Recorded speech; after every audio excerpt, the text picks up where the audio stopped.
Let's bring in Dan Howley to the conversation as we talk about Ford's electric Mustang that plans to offer hands-free driving tech next year. Howley, I know you have a Mustang yourself. I don't think you are a fan of the electric Mustang, but give us a sense of what this could look like. I am not a fan of the electric Mustang, and I will get to that. But first, let's talk about the technology behind this. It's basically hands-free.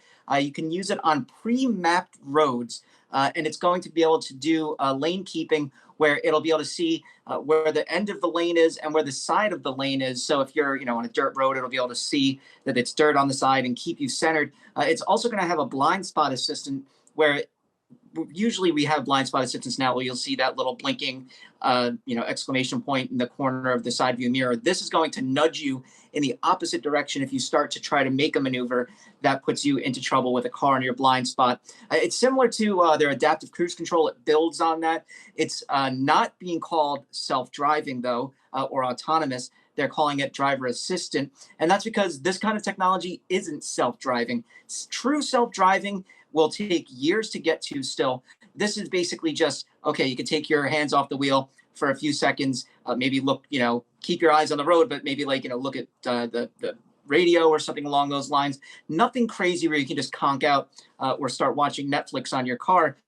And I think that's something that Ford did right in the way it's rolling this out or talking about this, because so many times we hear people say, oh, my Tesla is auto driving. Well, or it's not. It has assistive technologies, but when you get to a certain level, it's called level 5 autonomy. That's when a car can completely drive itself. Now, as far as the Mustang goes, I do have a Mustang. It's a stick shift. I don't like the idea that it's an electric car that's being called a Mustang. It's basically a smart marketing move on Ford's part because they can kind of use some of the same styling while making sure that their EV is, I guess, lustworthy for people because of the name Mustang. So I think that's really where it's going. I don't expect this to be, similar to a regular Mustang that burbles when you, rev the engine or anything like that. But I do think it will be an interesting car. Hey investors, Zach Guzman here. Are you interested in learning more about the markets and getting the latest financial news? Well, then click right here to subscribe to our Yahoo Finance YouTube channel.